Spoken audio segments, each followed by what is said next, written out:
Internet friends and neighbors. We're back. We're live. We're doing our thing here. And got an interesting concept, interesting title concept to talk about today. Something that I continue to break barriers and boundaries and limitations and programming in. And just something I am making the transition into. So as you can see by the title of the video, it's breaking the barrier to social selling. And the reason I called it that is because that's what I'm doing as we speak. And what I mean by that is when I was a full-time salesperson, traditional salesperson, showing up to an office with a lead list that I came from God knows where. Sometimes it was good, sometimes they were bad, and just dialing my butt off. And then eventually from there, training a sales team of openers, closing deals, moving large amounts of money. When I was doing all of that, I didn't exactly look at my social media as a way of selling. And because obviously with a certain influencers, they kind of encourage you not to do that, whether that's like Alex Hormozi or Gary Vee. And, I was making a living from my day job, my occupation. So there was like really no big reason for me to do so. And then once I started my crypto consulting business and I was still working my job, I ended up, putting together like pathways for people to pay me without necessarily having to talk and quote unquote sell them. I remember I would get Patreon subscribers, and then eventually I built a low ticket reoccurring course called DeFi Pro U that eventually, I don't think that one had as much success as my Patreon, but I believe I would get a couple of subscribers a month on that as well, and just kind of started that whole social media monetization process.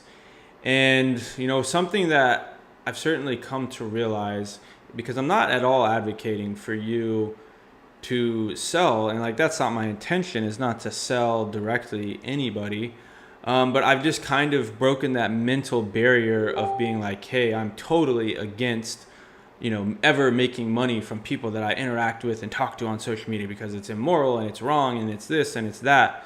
Because I guess I kind of took that framing, I took that perspective before I did it. And so like, it's not to say that I'm like pushing you guys to buy something from me, or like I'm spamming, affiliate links and comments and my this, that, and the other thing.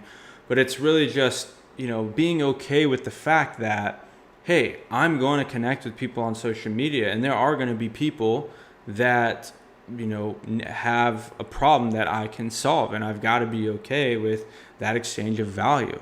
Right. So that's been super powerful for me. And I think the one thing that Hormozi said that really,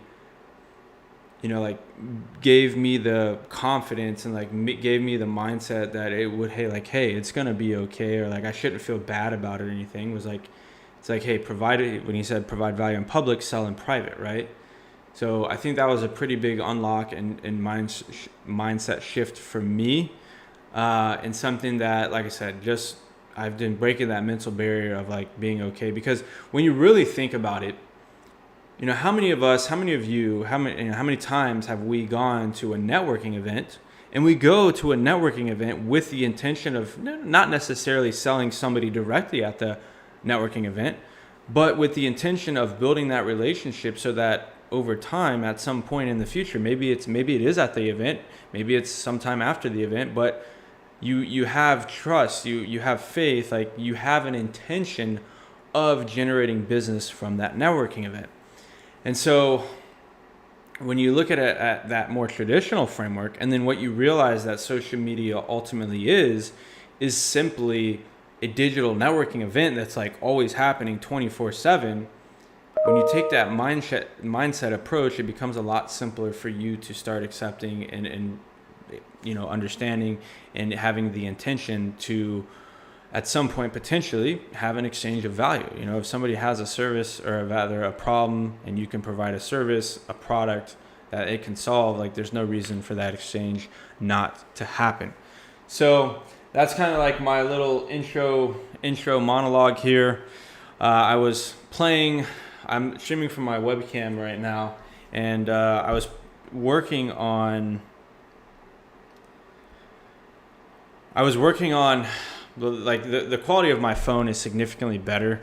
I just think the colors are better because it probably looks like I'm in a dark room right now. And like, granted, it is a little dreary outside. It's a little dark outside, not super dark, but like gray. But I do have like a box camera behind the camera over here, and like there's good enough lighting. And I think if I was on my iPhone, like it would be better. But yeah, I downloaded the Logitech app for the Mac, and it doesn't seem to open. So I was battling with that for a little bit, and then finally got my calendar synced as far as man, like I've had a handful of calendars, for the podcast, for onboarding calls, for this, for that, for this. And I was like running, like it was just overwhelming just trying to check every calendar and then adding them manually to my calendar, my Outlook calendar. So finally took the time to get that plugged in, so I don't have to worry. And I tested it and everything's good to go.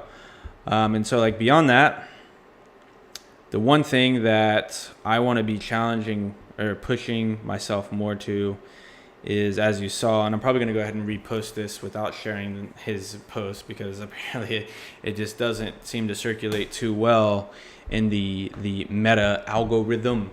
But yeah, one thing I'm pushing myself to do more of, and it's not necessarily in relation to the new year, it's just relation to my priorities, intentions, and goals, and things along those lines, is just to write more, be more creative, just be more active in building my brand and getting my thought process out there.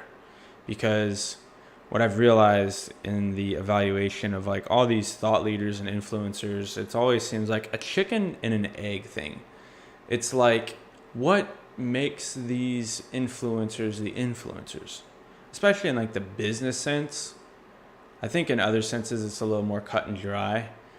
But it's like, is it the fact that they had amazing, stellar results before they ever started their personal brand, or like started showcasing themselves, documenting, or whatever that they ultimately did?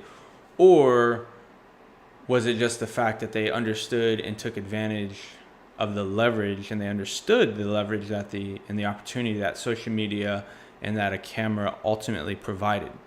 I think for somebody like Alex Hormozi, I think his results, before he ever started doing content, were there. So I think there's no question with that. But he's even said like he avoided content and video and branding himself for so long, and he's spoken on record, as far as I recall, like this is one of the most powerful things that he's ever done.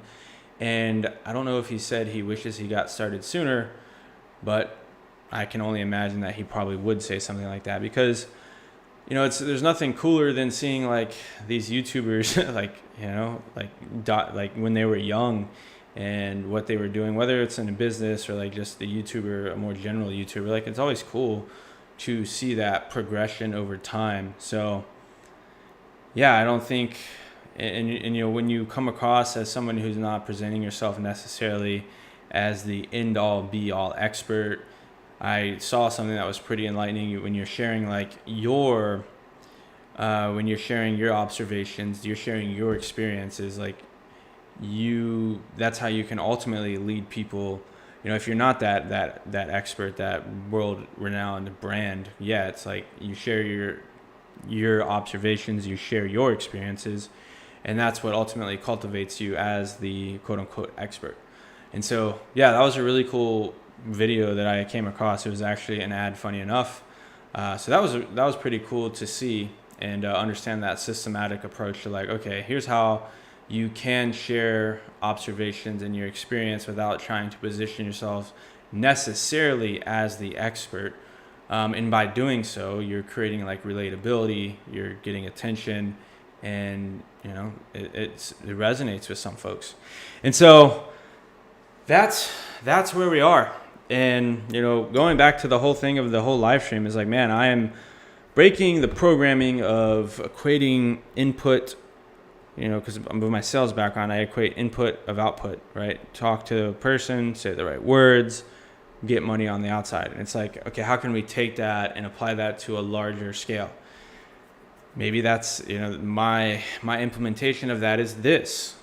There's not necessarily a guide, a framework or a script that I'm following, not like written down or anything. I'm speaking articulately and things that I believe would interest you if you're watching this, or that would provide value to you if you're watching this. But it's not like, we're not like sitting on a sales call like, hey, buy my shit, So it's, how can I express that at a higher level, and how can I put input in and for some time have a delayed output, a delayed gratification? Because it's always interesting in entrepreneurship and content creation. Like, it seems like there's an extended period of time where you're going to have a delayed output to input, and maybe you never have output. And then once you continue at it and you stick with it and you're consistent, like somebody posted about today, eventually you get good enough to where there's immediate output for your input, right? Obviously, a prime example of that is somebody like Mr. Beast, and really all the people that we tend to follow as influencers in any capacity to this day. And what's interesting with me is that I actually had a relatively quick output for input results with YouTube last year, and it is absolutely my intention to get back to producing YouTube videos, which is, again, the whole point of these live streams is for me to just essentially brain dump, and then eventually I'll start pulling out topics from these videos to create like more packaged, compartmentalized videos that are YouTube watchable and creatable.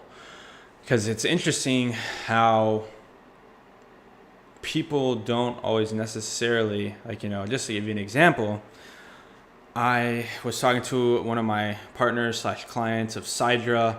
We've been running ads for him for quite a few months now. He's been profitable. He's getting good lead flow. He's closed a couple of deals from that, and he doesn't even consider himself a sales guy. He's more like a back-end tech. He does GHL automations and all that. So that's more his thing than like sales marketing aspect. So it's been really awesome to hear his success. And now we're like, we're taking the next step as far as like, okay, how do we maximize this lead flow? How do we get the most out of our ad spend? How do we make sure that you're talking to the right people? Because one of the things that I think he's starting to wrap his head around it, but he's like, man, I keep getting these unqualified leads. And I'm like, okay. And he's like, I'm talking to these unqualified leads. I'm like, okay, why? And I don't ask why. I never ask why. I ask, how come? Because like at the end of the day, like these leads are being pre-qualified. I'm like, man, you already know like what they're doing in terms of revenue. So like, what's the reason you're talking to them? And then like the first big mistake that he was making is the fact that the offer we were running the ads for is the only offer that he would try and actually sell on the call. And I had to tell him like, dude, no, like if they can't afford the main offer, which, it's got to be a pretty sizable business for them to be able to sign up for. Like, dude, if they can't afford the main one, you should be selling one of your lower ticket products, because there's no reason like you can't sell that. Because like, wouldn't you rather make money on that conversation and that lead than not making money on that lead just because they can't buy the core product that you want to ultimately sell? So that was a little bit of a learning lesson for him. And now we're just working it out to where that happens a little more automated, creating a low ticket funnel so that people are actually going to start getting, or actually rather, they're going to start paying to get into his ecosystem in order to get on his calendar. And as we grow that out, a lot of potential there. So, but it was interesting because we've been, going back and forth about the growth plans and the next steps and everything that entails in that. And I told him like, dude, you could be crushing it on YouTube. And I've been sending him all types of examples of YouTube videos with similar content that he could be making. And then we put together a landing page for a free course and training that he had made. And he put on it a very unappealing, what I would call thumbnail in a YouTube language. But it's really cool because once you understand how YouTube works, it's like universally applicable. And what I mean by that is, like, with YouTube, the biggest thing that promotes success, and granted this is being challenged by some creators, but the big thing about YouTube is the packaging. It's like, okay, what's gonna create intrigue, curiosity, and drive clicks? So the reason I feel like I've had so much success with ads right off the bat is not only my background of sales and like knowing hooks and things like that, but also having that exposure to YouTube videos. It's like knowing how to construct a clickable, curiosity-driven title and thumbnail, because you can essentially take that exact framework and apply it to a YouTube video and then just add copy on top of it.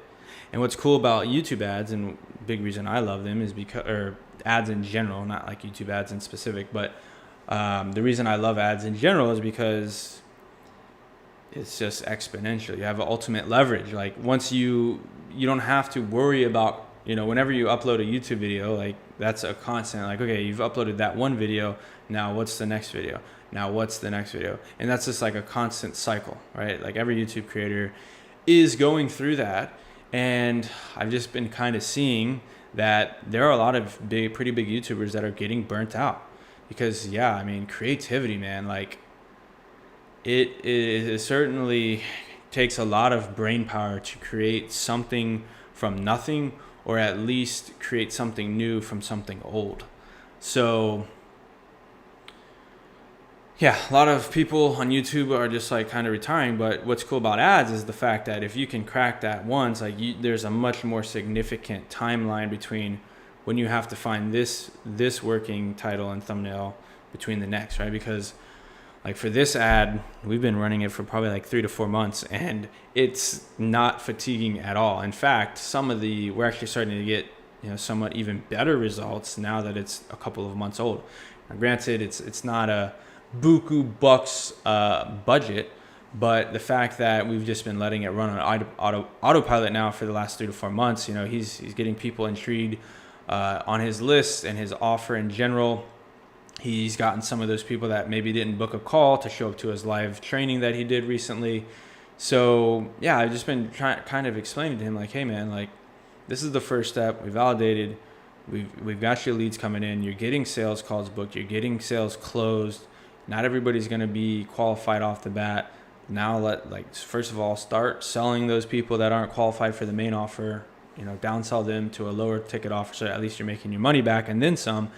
And then let's use that money to fund, building that low ticket funnel so that you don't have to be on those calls in order to sell those less than underqualified people. They can they can pay to get into your ecosystem, and then you can ascend them, of course, to your high ticket offer and subscription package once it makes sense. So yeah, it's really fun, and there's just been so much value that I've been getting from Facebook. And it's like, if you're just super observant, man, like, there's so much that you can pick up. And if you just apply yourself, it really is amazing. So yeah, that's what we're doing in this podcast, rather that's what we're doing in this live edition. Now work with me as I figure out, that's the name of this live streaming series. We're working together.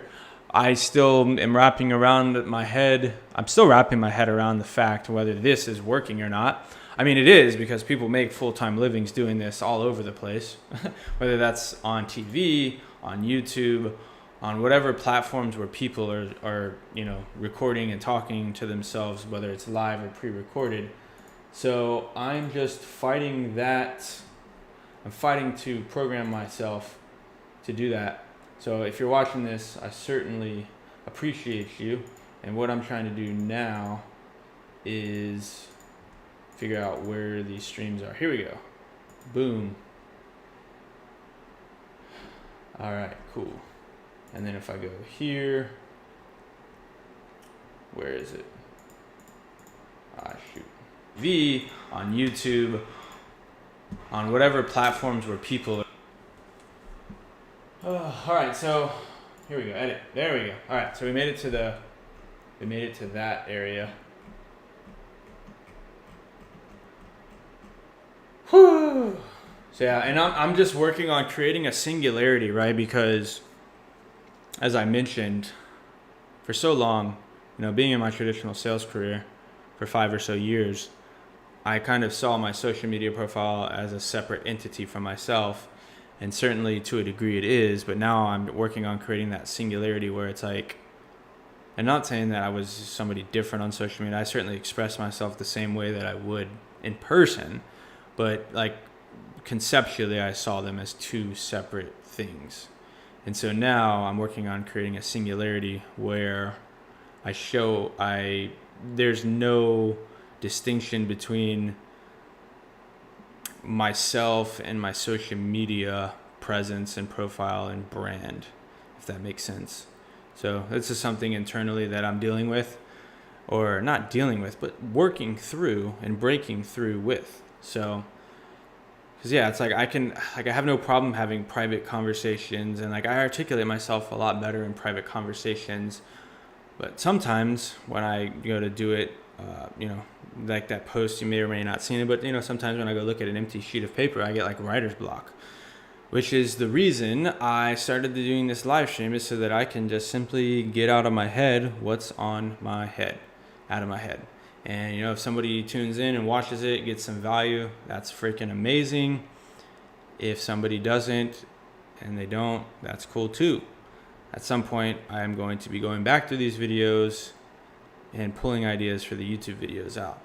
And if I was more creative, which is something I'm actively working on doing, then I would be pulling, I'm sure this 20 minutes of talking, I probably could have come up with like 10 to 20 YouTube videos by this time.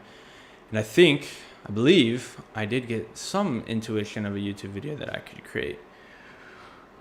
Whew.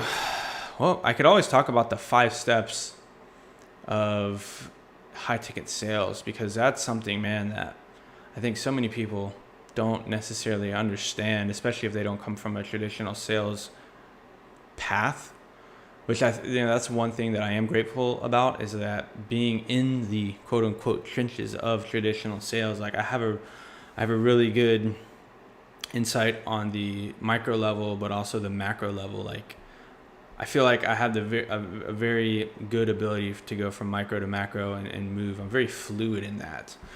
So at least from a sales point. Now, I'm not, when it comes to all the micro things, not always the best. Otherwise I probably wouldn't be live with this video right now, because I'd be concerned about the quality of my camera, which, I'm pushing through. I'm taking action. But yeah, that's one of my, I would say, unique abilities is, having that traditional sales experience, being a part of, $13 million of revenue, overseeing a team of openers, and then now being on the flip side and realizing like, hey, when I was a salesperson, a closer, like I never thought about like where leads came from or how leads got into the database, right? Like I did door to door for a little bit, so I understood that, but I never really systematized that in my own mind, like how that process all works. And so it's been really fun and cool to just experience that in my own self. It's like, okay, I went from this traditional salesperson, dialing leads, closing deals, not really caring or knowing where the leads come from, just worried about making money, closing deals, to now being more of a business owner. It's like, okay, well, I really understand what people mean when they say money follows attention, right? Money doesn't come without the attention. It's like, okay, how do you get the attention?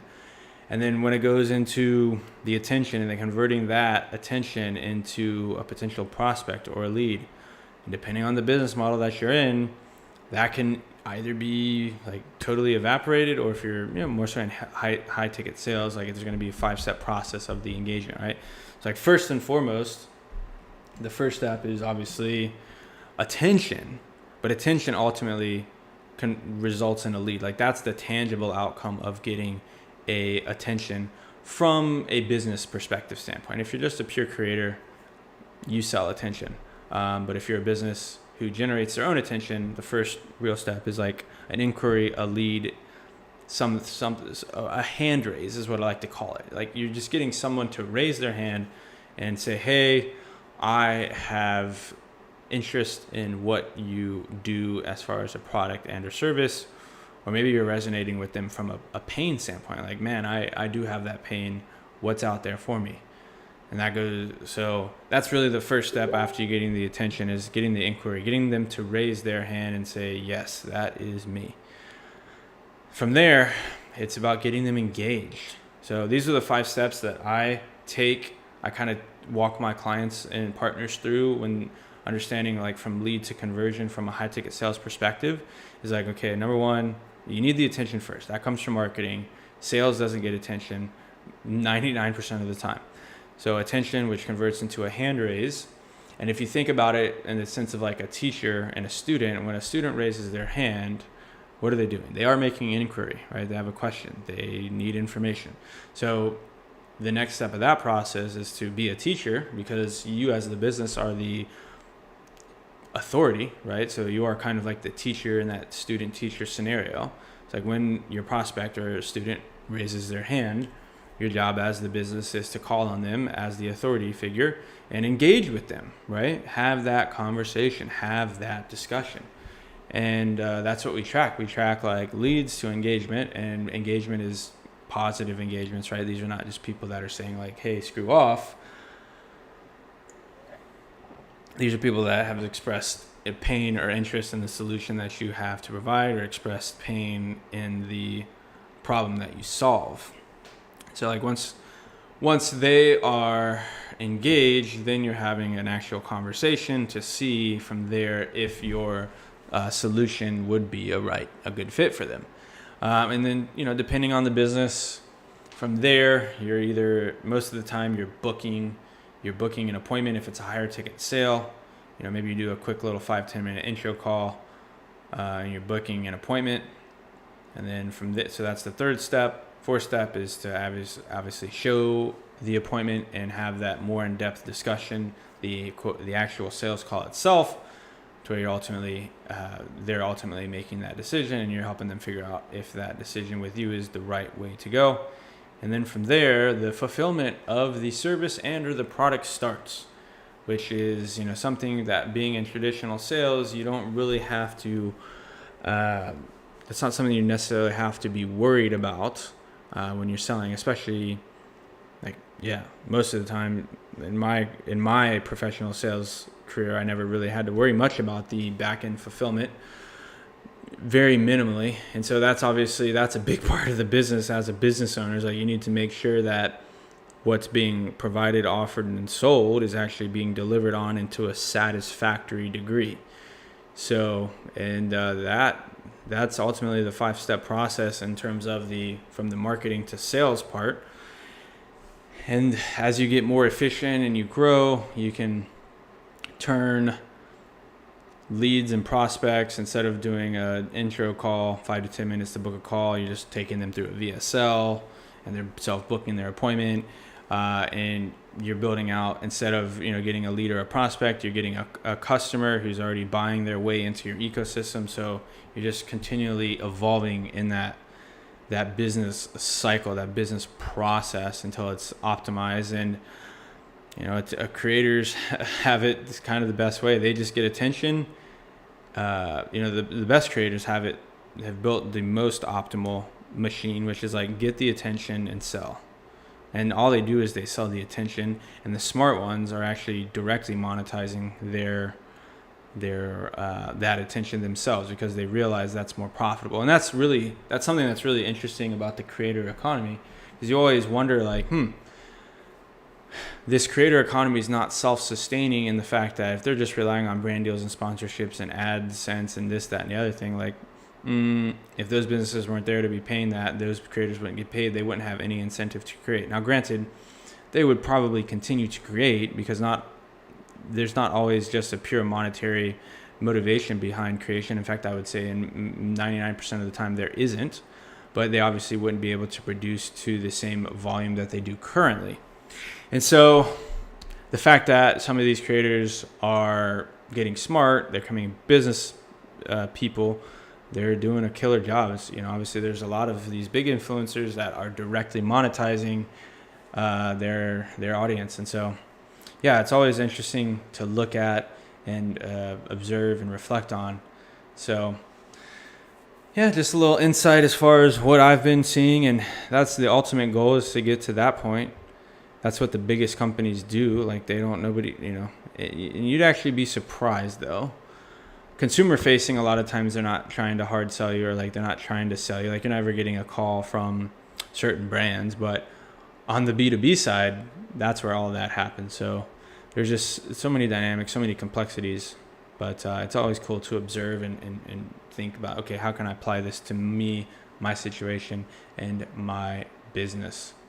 But yeah, as far as the beginning, it's always good to just start with the good old book and close, right? Like good old book and close. So I'm actually talking to somebody, and they have a group of about 100,000 people of a certain industry, and they don't necessarily have a validated offer, and they don't necessarily know if the audience can be monetized, and that seems to be something they're stuck on. And luckily for them, well, if we continue the conversation and they decide to and we decide to work together to some capacity, luckily for them, I can help them get that figured out very quickly, right? Because I've stumbled upon, I've discovered some super, super cool strategies to like get calls booked instantly and get a client instantly. Like, I don't know, I make posts saying, hey, like, who do you know that I can put money in your pocket with? Like, as long as you have a product or a service to sell and you're somewhat active on social media, you have some sort of presence or traffic or audience somewhere, like, you can get clients today, money collected today. But the more important thing is to continue building that attention, continue building that audience, so that, depending on what type of business model you're in, at some point you'll be able to monetize it. So yeah, that's what we got. And this is the meta paradox of working here, right? And somebody just texted from me. Hey, who's this? So yeah, as far as retaining your attention from this point on, I think I'm not gas, but I believe it's about all I'm willing to do right now.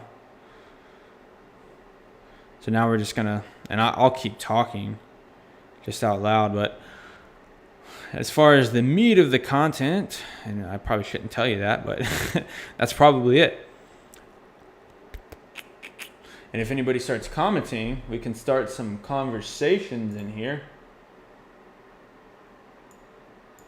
But you guys don't seem too engaged today, which is totally cool. But no, I've actually got this going on YouTube as well. I might just go ahead and end up upgrading upgrading my subscription for this multi-platform streaming tool, because I'm curious to see if this would gain any traction on the live streaming platforms. And yeah, now I just need to go through my monologue here, because I'm talking to myself, and extract some creative ideas from myself. And the creative ideas that I just spat was obviously just my proliferation on the ideas spread by others. And so it's all super meta, man. Like I said, I'm probably going to repost the post that I shared about my experience this morning, and the fact that I was thinking, like, man, how can I make, and I'll just tell you guys, since you're watching, if you're watching, I was just thinking to myself, like, how can I make an impactful post, like something that's deep, something that is valuable, that would create connection, not just one of these engagement-based posts, which I've been testing those out. You've probably seen one, or maybe you haven't. But for a long time, just to go on that side, on that little side path real quick, for a long time I never did those engagement posts, just because I always wanted every single post to be super impactful and engaging and connecting based. And I certainly strive to create more of those. But it's like, hey, if those engagement posts work, and they build your awareness for those other posts that are super impactful and connection based, and it's like, why not? So I'm just like, I'm breaking down all the rules, the preconceived rules that I had in my head as well. So yeah, I went off down that side path, and I totally got lost, which is something that I need to work on. But on these live streams, I'm just going. I'm just letting it all out until there's nothing more to let out.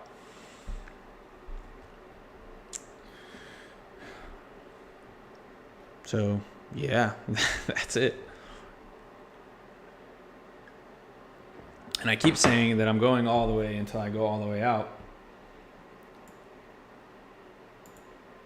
Boo! All right, cool. We got our first comment. What's up, Ibrahim? How to build reputation and online presence from scratch. It's like I don't know nobody in the U.S.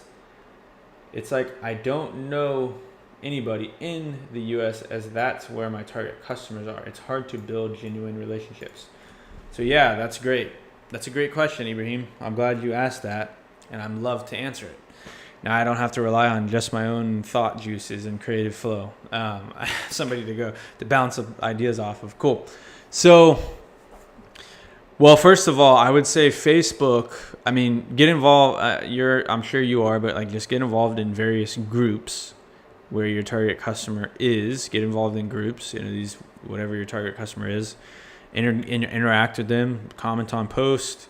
Make your own post, so that people can start consuming who you are, your personality, right? Because one of the reasons that I do this live streams is because in person, man, like I'm killer. Like I meet people and I resonate. Like I think everybody knows that in person they're always gonna do much better, right? But it's that mental barrier of the online and building your online presence and your online brand. That's like kind of the mental barrier that I've faced for a long time, and that a lot of people do face, is like, how do you translate your online, the way you present and carry yourself offline in person to the online world. So this live stream is like a nice hybrid of that. But yeah, go where those people are, make valuable. And I know everything's been said under the sun. I'm not going to tell you anything new, but you probably just need to be reminded more than taught. But go into those groups, engage. Like if you don't have anything to say to start, just reply to posts that people are making and spark conversation. I've done that plenty of times. And if you're anything like me, you probably will find yourself, if anybody out there is anything like me, which you'll probably find that you are yourself, like you probably are clicking on people's profiles every now and then and just like looking at their profile and scrolling and like going through their profile pictures. Like it happens. So just put yourself out there so that people can be drawn to click onto you, whether it's through the post or through the actual comment if you don't have anything to start with. And then people start going through that, and then they'll send you a friend request if they see what's on your personal profile even more. And then like sometimes I've built a lot of relationships through Facebook just because, I'll be friends with somebody and their posts will show up and I'll comment or they'll comment, and like we'll just start building that relationship back and forth through comments. And eventually one of us just decides like, okay, let's take this to the DMs. So yeah, certainly be joining those groups, be adding people. Like it doesn't hurt to send friend requests to people. I actually been using a tool. I've been using a tool to send out automated requests and targeted groups on targeted pages, etc.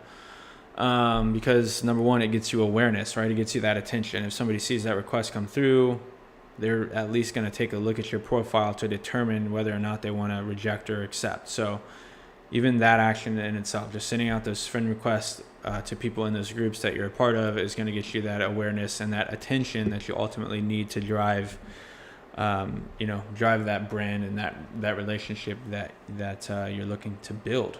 I mean, think about it. How are you on this live stream right now asking me this question? I believe we connected through Jeff Hunter, and Jeff and I connected many, many years ago through Facebook, and then we met many years after that in person, and we've been engaged with each other through in person and online for the last couple of years. And then you came, and then my wife actually knows about you because you're Pakistani. My wife's Pakistani, so she saw that you followed her the other day on Instagram. and she thought that was cool. So her fitness page, or what she shares with her fitness. But yeah, it's just like you have to be on social media, and I think there's so many people that they have that mental barrier, just like the whole title of this video goes back to that mental barrier of social. It's like if you just think about social media like a networking event that you're going to, and it's 24/7. You just like when you go to a networking event, you just have conversations, you share your thoughts, you listen to other people, you give your feedback, and then boom, like the people that it resonates with, or that you resonate with, or that they resonate with you, you guys naturally start coming together, talking. And then boom, you're forming your groups, you're forming your posse, and then boom, like that's what Facebook is. It's just a social networking event that's always happening 24/7. So when you look at it from that frame of mind, it becomes a lot more simpler. So I trust that answers your question, Ibrahim. And if you have any more, keep it coming. And then for the other person that's in here, drop a question as well. And then I don't know, let's see if there's somebody on YouTube. I don't believe so. By the way, how's the audio right now? I freaking hope that I really hope that my audio is the microphone that I've got sitting here in front of my face. If it's not, that's unfortunate, but I trust that you guys would tell me. But yeah, so Facebook, that's how I do it with Facebook. That's the big thing, is the groups. So just getting involved in those groups, posting, and if you don't know what to post, just engaging and participating in the conversations of the posts that are already happening. In fact, a little story about that.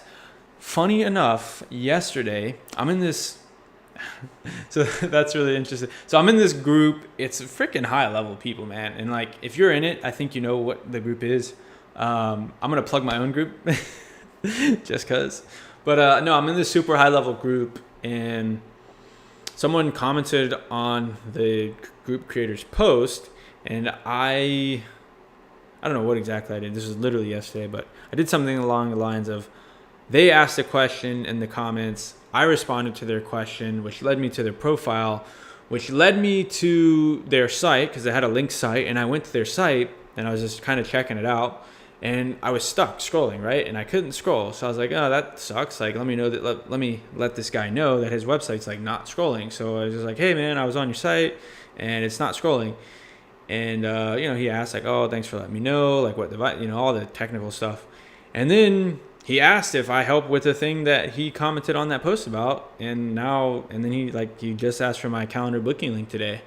So it's like that simple. It's like, okay, the creator of this group, who's like, a savant, absolute savant, made that post. I went through the comments, saw someone who was asking a question I felt that I could attribute some value to. And that's the other thing, like,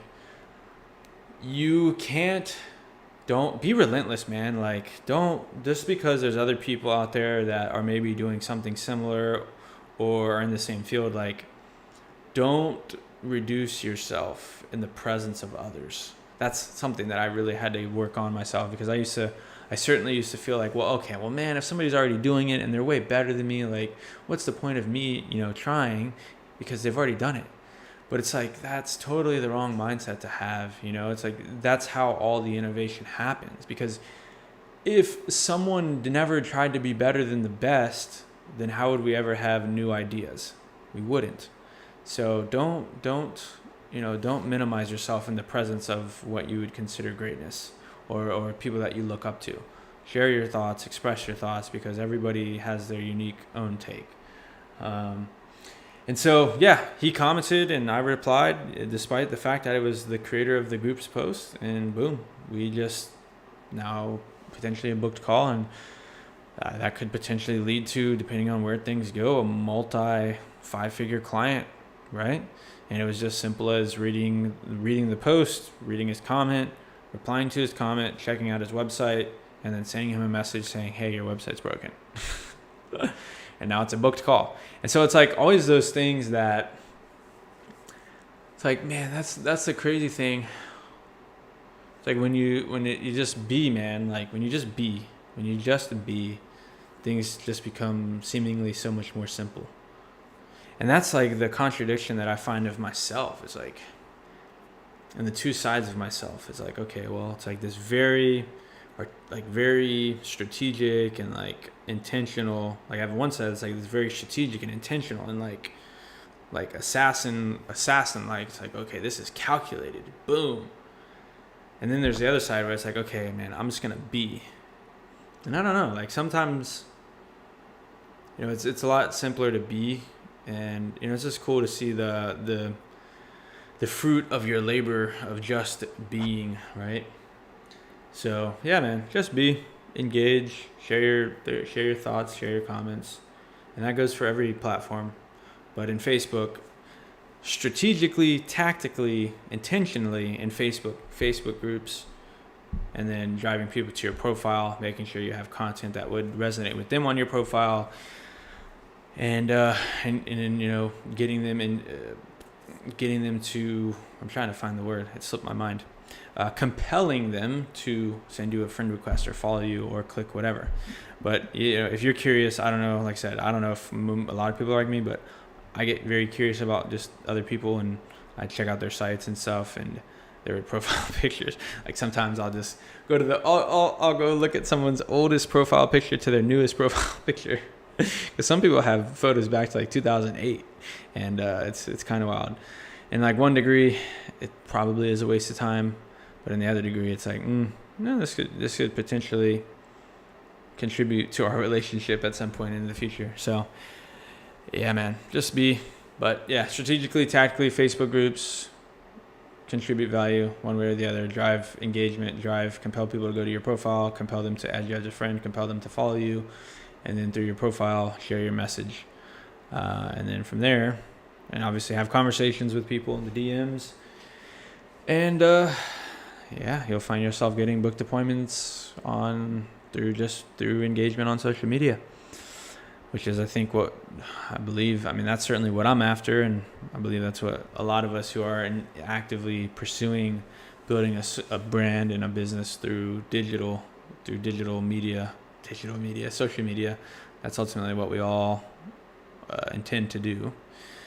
And so beyond that, though, Twitter, same thing. I mean, it's all the same thing in every platform. Just engage, share your insight, provide your own insight. But the key thing is that before you start sharing, and some of this comes down to the algorithms, right? You got to understand each platform. Like Facebook, it's a lot harder to just organically get engagement, right? If you make a brand new profile on Facebook and you just start dropping value bombs, like it's pretty unlikely that you're gonna get circulated through the algorithm. But if you go into a platform like Twitter or Threads, that could certainly happen. YouTube is certainly a freaking great place. I think a lot of people think YouTube's competitive, but it's really not. It's just as long as you make a good title, thumbnail, you have a good, unique offer, right? Because if you think about the video idea as your offer, like from a creative standpoint to a business standpoint, you'll drive clicks, and you'll find good success with YouTube. So like I said, I found pretty quick success. I uploaded 6 videos. I've gotten 25. Well, I've uploaded more than that now, but like my first 6 videos probably drove like 20,000 views, and ended up building me a 4-figure reoccurring affiliate commission. And those 6 videos, I mean, that's probably some of the best income that I've ever had. But it's because I led with attention. I led with the idea. I led with, understanding the platform, the algorithm, what people are consuming, right? So that was a very intentional thing, because that's what YouTube is about. For the most part, it's like you are very calculated and dialed in and intentional about what you do with YouTube, right? That's the reason I'm making this video, so that I can pull more intentional, calculated ideas to create for YouTube. And in fact, I can probably turn your question into a video that I make for YouTube. So Ibrahim, thank you, sir. I appreciate that greatly. So be on the lookout. I'm gonna commit to say that I'm gonna flesh that whole conversation out a little bit further, and I'm gonna make that a YouTube video. 5 to 10 minutes that you can always refer back to. And you'll feel good about it because you're the reason, you're certainly a part of the reason that I would make it.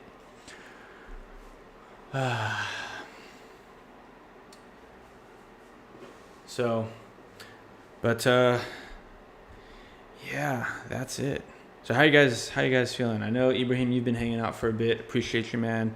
It's always cool when I have that 1 or 2 viewers that stay on here for a considerable amount of time.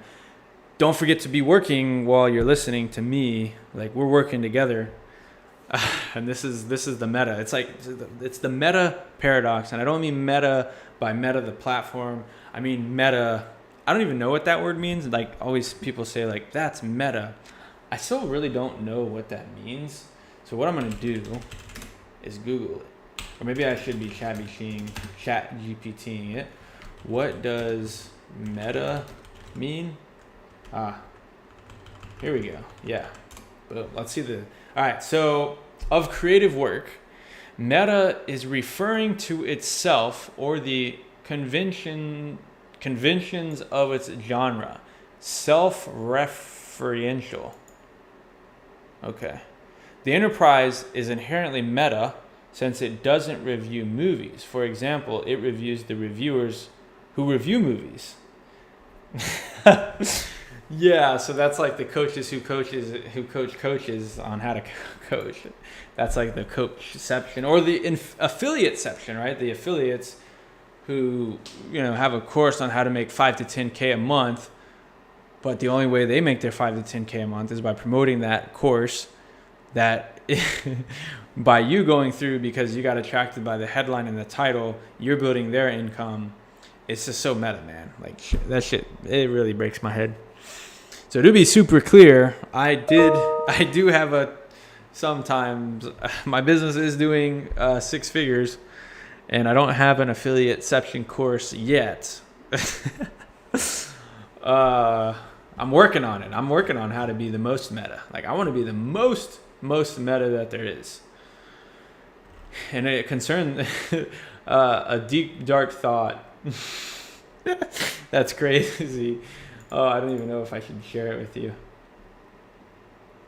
Yeah, so there's 2 versions of meta, Ibrahim. Like, there's obviously the gaming meta, which is like what's the overpowered OP, like you should always use. I understand that meta as well. That's just like the mainstream of a game. But then there's like the meta of like creativity and business, which is just like when you're self-referential, right? So that's still a little much to wrap your head around. But yeah, going back to the point when I said don't stop working, even though like I am considering this working, right? But don't let me take away your time that you could be allocating. Like, just listen to me passively in the background while you work on stuff, while you do outreach, while maybe this conversation inspired a post for you to share within your own circle. Maybe it inspired you to write some copy for a funnel. Maybe it inspired you on how to build the next rocket spaceship, or I don't know, Tesla. So yeah, it's all meta. Like, the whole concept of like not wasting time on social media, as long as you go in with the right intention, I think that's almost impossible to do. Because if you do listen to a lot of the bigger social media influencers, they will say that they do consume a lot of content. And creativity does actually come from the consumption of others. So it's a paradox. It's a meta in of itself. Because like, and we'll make a reference to music here, like we'll use controversial figure Kanye. Kanye is the master of sampling. What does sampling mean? It's actually just reusing a previous, like, it's basically taking an existing piece of music and just like redoing it. Like, I follow this every now and then when I'm on TikTok, because I'm pretty into music and like hip hop and rap and stuff. Like, there's this TikTok channel that I follow, and it's like, is this the best sample of? And then it literally shows you like how this song, like super notable song of this generation, was created. And a lot of times it's just them taking a sound from the 70s, the 60s, the 80s, the 90s, or even sometimes within the same generation, and then they're just making it they're slowing it down, they're speeding it up, they're reversing it, they're mixing it with other previous sounds. And so it's like they're not actually, like, a lot of the songs that you probably know and love weren't created from nothing. A lot of those songs were actually created from something, right? So it's like, man, if that's what the greatest artists do, like, that's what the greatest creators do as well. And that's a very well-known saying in the creative communities, like good artists copy. I think the saying is good artists copy, great artists steal. And so, yeah, it's like when you think about the sampling, like, they are kind of literally stealing the pre-created sound, but then they're remixing it and putting their own creativity on it, which then creates it their own. That's at least my interpretation of that saying. Just stealing something and then making it your own. So yeah, that's why if you go into social media with the right mindset and you go in with the intention to find inspiration for your creativity to create value for somebody else, then I don't think there's anything that you can do that is considered a waste of time. Because when you become such a phenomenal storyteller, you can turn anything into value. It blows my mind. And so I'll actually run through this story again. So about a year ago, I came across this post, and this is like when I really started going down the whole creativity, communication, writing rabbit hole. I'm thinking, should I go grab the book? I'm going to go grab the book, be right back. It's at my bed. So if somebody comes in here and they ask where I'm at, just tell them I'm grabbing a book. It shouldn't take like more than like 30 seconds. One sec.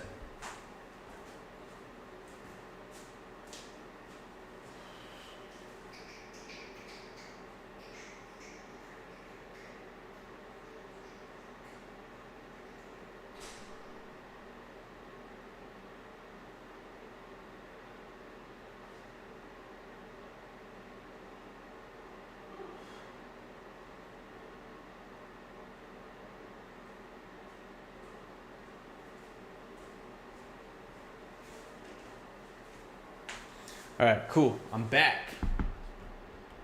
Didn't lose any viewers. Woo! Eventually, I'll get savvy enough with OBS, and I'll put up little cards, activity cards that say BRB or something. But yeah, so shout out to my mom in the comments. Yeah, metaphysicals of life, and we're gonna go down that rabbit hole actually in a second. So mom says it's all concepts of metaphysical life in some shape or form and on the spectrum from one into the other. Yes. Look up the book Physics of Love by Dale Pond, Nikola Tesla, and other great minds. It will be eye-opening about frequency and sound, all things that create what you and others are doing. Yes, absolutely. So the book that I just got was... it's The Creative Act, A Way of Being by Rick Rubin, which is actually the producer produced some songs with people like the Kanyes of the world. I got it probably like 6 months ago, because about 6 months ago or even a year ago, I started having these awakenings, these realizations, and like breaking my programming and everything and becoming a new person. So picked this up about 6 months ago. I only recently started reading it, and it's so funny because my mom mentioned metaphysics. It's so true, because it's what they talk about in this book as well. And one thing that I've told my mom is that she has been right. My mom taught me so much about life before I ever knew it. And lo and behold, she was right the whole time. Now, I'm going to call my mom out here because I don't know if she's on here. I don't know who's the one viewer listening. It looks like it's my mom. I'm going to call you out, Mom. But she's great at theorizing, but she's not always the best at execution, right? So she has all these lessons to share, and they're right, but she is not meta. She's not always, in some aspects, she's meta in herself, but she's not always meta in every aspect. Meaning what she preaches and says that are very much true, she doesn't always put into practice herself. And that's speaking more from a business and financial standpoint more than anything. Um, but meta results and business and financial results are one piece of the component of overall life success, right? Like a lot of people, there's some people who just see financial success as the only definition of success. Then there's some people who don't acknowledge money at all.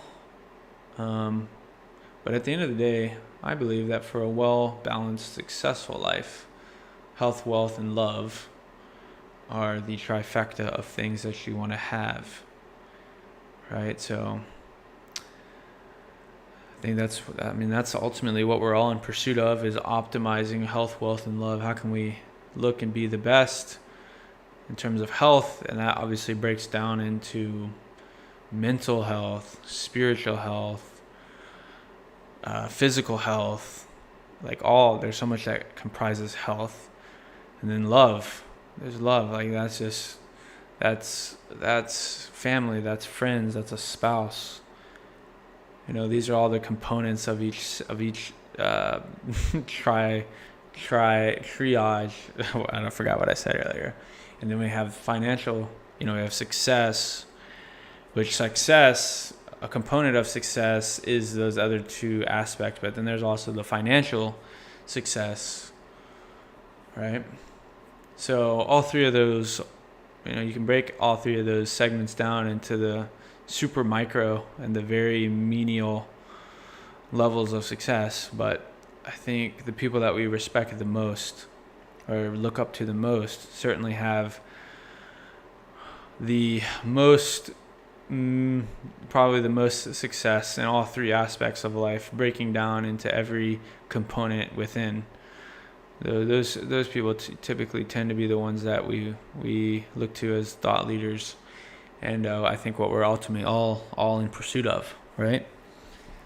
So yeah, I know, and this is what I like talking about. I'm gonna cry. I might tear up a little bit because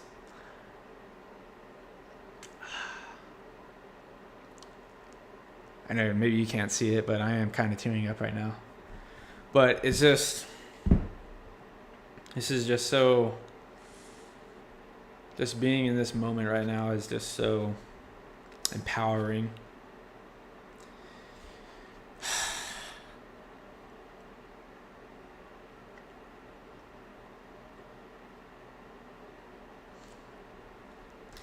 It's empowering because it's like I'm actually talking, I'm being, like I'm not, I don't feel like I'm pretending to be somebody that I'm not. I'm just being. And I think that's what we all strive to be, is to be ourselves. But obviously we have these I'm really holding up from crying right now. I don't know. I'm just having a powerful moment. But we all strive to be ourselves. And we all strive to accomplish success at the highest level in all three of those aspects. And, a lot of us compromise. And I certainly did. I compromised being myself in pursuit of success in one aspect. And I feel like, and look, I'm right back to where I was. That was a really cool, weird, and unfamiliar experience, but I'm for it. Obviously I've compromised certain aspects of the triage of success in my life in the past and who I have been in the past. And so it's just empowering to know that we live in a world where you can be and you can also have success in all three aspects, just the being. And so it's an empowering feeling because, if you think about it throughout the course of history, when have we ever and I'm sure it was possible even in the past, but it's become much more accessible, and the possibility of it being a possibility today is more significant than ever. And so it's like when you look at it from that perspective and you just have gratitude and you tap into the metaphysical world and you understand that you can just be. And by the way, even though you can accomplish success, like you can't. So here's the ENTP, the debater within me, that pushes back against that, because I think there's always two extremes of every thought process, and I find myself to be pretty balanced and fair and observing and reflective. But there's just people out there that believe by just being from the get-go that they can achieve all aspects of success, of success and wealth. And again, we're not speaking in terms of success and wealth in just one financial aspect. We're speaking in the triage of wealth and success. But you see those people all the time who just be, and by what I mean by just being from the get-go is like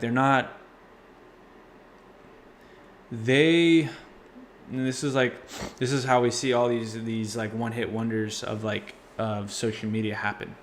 Like all of these people who who chase the clout, right? They're clout chasers, and they are willing to compromise. Like they have a willingness to compromise on their morals, their values, in pursuit of money. And they understand that when they compromise their morals, their values, their integrity, as fortunate or unfortunate. Again, this is like life is certainly a meta. Life is a paradox. Life is meta. Life is paradox.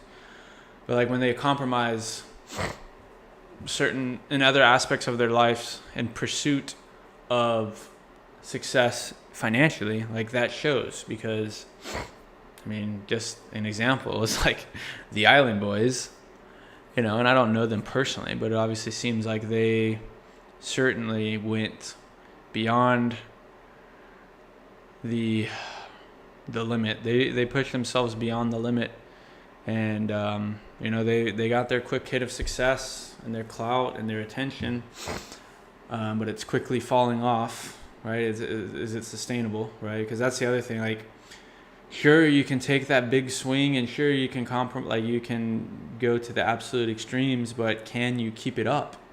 How sustainable is it? And does it lead you down the path of a life that you ultimately want to live? Because it's funny, because I know, like when I used to do sales, like I used to know this guy who was kind of like a YouTube prankster. Which those types, like all that what is it, all that quick, like my mom said, the quick fast to rise, quick to fall, like all those people that you see pop off most of the time, like really quickly, overnight successes. Like even that chick that did the podcast with Drake and Mark Cuban, I done forgot her name by now. Right, but she was trending for a minute, and I'm not saying that like in that specific. I'm not saying like anything she did was crazy.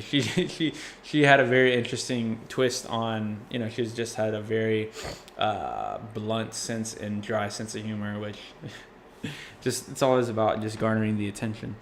But yeah, there's just those people that are just willing to do whatever it takes, sell their soul to have a quick rise, and then they realize at the other side of it, it's not always the sustainable. It's most of the time it's not sustainable. It's not the life they truly want to live if they're being authentic and congruent and true to themselves, right? And so I got off on a tangent again. I forgot where I was at. Yeah, no, those people that are just like authentic and true and congruent, and they build a sustainable life. Oh yeah, we were talking about the people that sacrifice congruency and success in all areas for the pursuit of attention and success in one area, right? Yeah, those, it's just always sad to see, but it's just a meta society where that can't exist, for the better, for the worst. And something that I've been realizing is like, how can I? You always have to be a learner, observer. How can you learn from that and make it your own, right? How can you? Like, I even made a post about this maybe a week or two ago. It's like, came across this guy, Ultimate Affiliateception. He's saying, oh, people are making $19,000 a day doing this simple thing. It's like, okay, bro, like, that's not really happening. But then he's getting like all these crazy views on Reels, right? Because that's just what gets attention, and he's appealing to the right audience. If I made something like that, it would completely fucking bomb, because I've built an audience of people that are not, I don't want to say any bad words. That are not gullible. Let's just say that. They're not gullible. The people that I resonate with are not gullible, because I like to think that I'm not gullible. And so, came across the Affiliateception, and then I was making a post. I'm like, but wait a second, I've hated on that for so long. The first 5-6 years, I hated on that stuff, and that's like, while I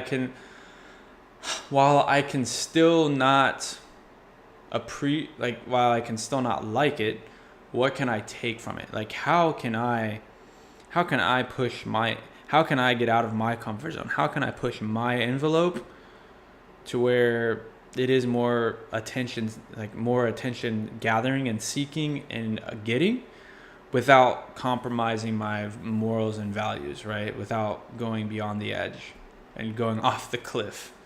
So it's always that fine line of, if you go into everything thinking about, okay, what can I learn? What can I take away, for better or for worse? Because you can learn from everybody. You can learn from an enemy. You can learn from somebody you hate. Because at the end of the day, even if you don't like them, or if you, I don't want to say hate, that's a powerful word. But like, even if you dislike somebody strongly, you can always, if you can set aside and this goes back to like being grounded in the non-emotional, the non-creative side, the whole right side, left side. But if you can set aside those emotions and then look at it from an observation and takeaways and lessons, like, you can always do that.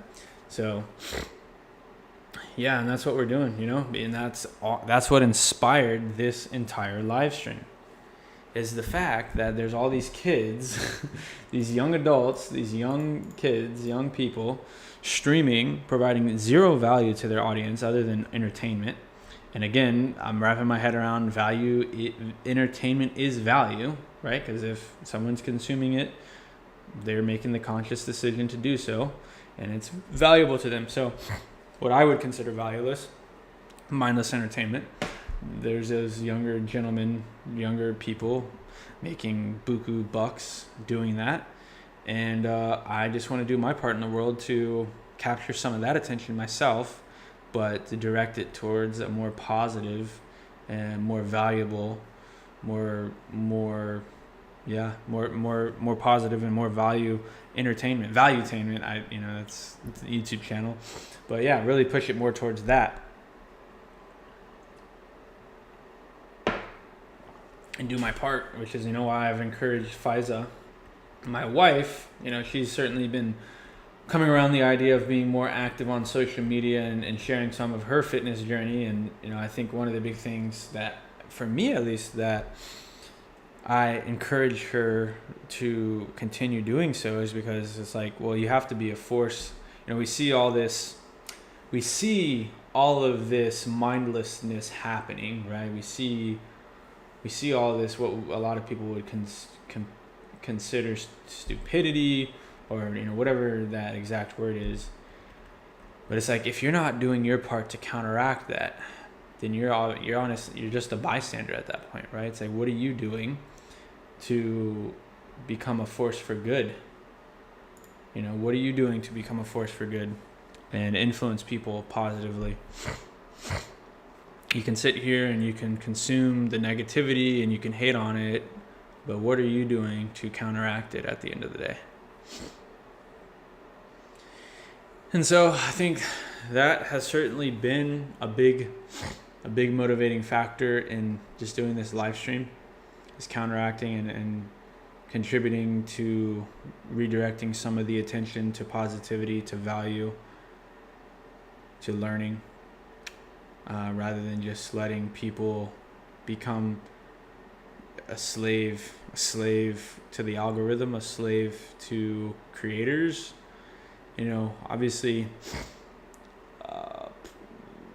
consumption, like, unless like everybody does it, like I watch football and sure I'll watch my TikToks and everybody has components of mindless entertainment. That's par for the course, but it's like, I think, I don't know, there just seems to be such a hopelessness in society that it seems, I don't know, from my perspective, it seems like there's certainly a lot of people that's all they ultimately do, right? All they do is they go to work, they clock in, they do what's required to get by, they clock out, they go home, and they mindlessly consume content, whether it's reality TV, TikTok, Twitch, right? And then they just repeat that cycle for so many years. Ibrahim, yeah, you did ask that question earlier, man. I apologize.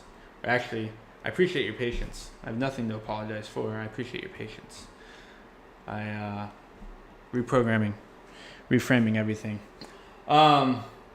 So did you have any fear in front of being in front of a camera? How did you go about making videos? Yeah, it's funny. Like, people, I guess, like one of the biggest fears is public speaking, but like, I loved it. Hence the reason I'm making this video is like, I'm obviously somebody who does yearn for attention and to be recognized and to be acknowledged, right?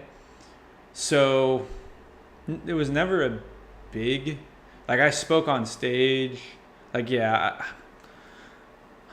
and I don't know if there was like a turning point in my life for that, but I don't know that I ever had any issues with speaking or recording in front of a camera. I can tell you who did, though. My wife, oh my gosh. Oh my God, when we met, and my mom, like, she was petrified. And the only thing, and now she's getting more comfortable with it. And really, the only thing that's changed is the fact, there's no change. The only thing that's changed is her mind. Because that's the most powerful thing that you can change is your mind. Like, to me, when I would try and, when back in the day when we first started dating, and I would try and encourage her or force her to engage in social media and like create content and this and the other thing, like, she would literally break down and cry and like shut down and like yeah, it was bad. And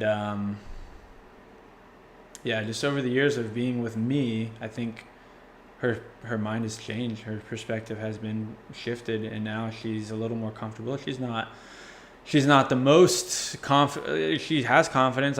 She's like, she's not where I believe she could be. But again, that's only my own belief. That's my own internal. Like, she's going to go wherever she wants to go at the end of the day. But yeah, nothing really changed. So at the end of the day, you have to do it, man. Just do it. And like, certainly when I started, like, I would actually say, like, the reason I do this is I actually have more confidence freestyling than I do like writing stuff down sometimes. Because like when I was first recording some of those YouTube videos, especially when I got very strategic and purposeful with them, yeah, you definitely get a little more, what's the word? I don't have the word, but you definitely get more concerned about yourself. So I think starting just getting comfortable freestyling it, right?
Yeah, I know.